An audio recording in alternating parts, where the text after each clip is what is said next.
पुणे जमीन गैरव्यवहार प्रकरणात मुद्रांक शुल्क विभाग पोलिसात जाणार असल्याची सूत्रांची माहिती। शीतल तेजवानी विरोधात कोरेगाव पोलिसात तक्रार दाखल करणार। झी 24 तासच्या बातमीनं प्रशासनात भूकंप। जुना सातबारा दाखवून जमीन व्यवहार करत शासनाची फसवणूक। 7 दिवसांमध्ये चौकशी करून अहवाल सादर करणार। नोंदणी महानिरीक्षक राजेंद्र मुठे यांची झी 24 तासला माहिती।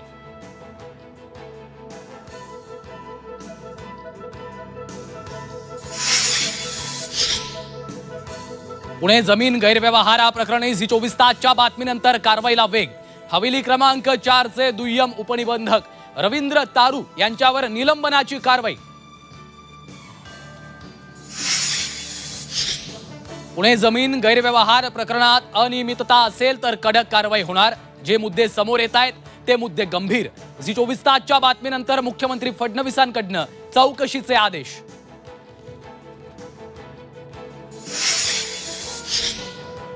पुण्यातील जमीन गैरव्यवहार प्रकरणात माझा काहीच संबंध नाही। उपमुख्यमंत्री अजित पवारांचं वक्तव्य। तर चुकीच्या गोष्टींना पाठिंबा देणार नसल्याचंही वक्तव्य।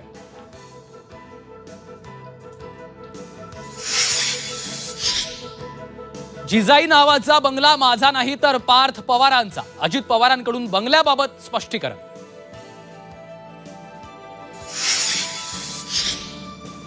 मराठी अमराठीवरनं आपल्यात भांडणं लावतात, मात्र यांची मुलं जमिनी लाटतात। जमीन गैरव्यवहारावर उद्धव ठाकरेंची टीका।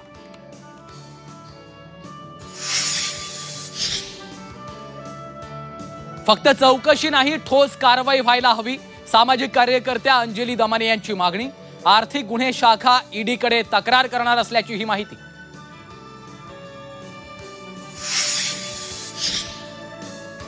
कोरेगाव पार्क जमीन खरेदीचा व्यवहार आधी रद्द करा मग चौकशी करा। काँग्रेस नेते विजय वडेट्टीवारांची मागणी। बातमीसाठी झी 24 तासचे मानले आभार।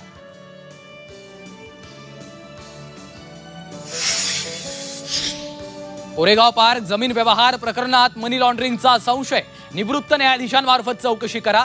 शेतकरी नेते राजू शेट्टींची मागणी। तर झी 24 तासच्या बातमीदारीचंही कौतुक।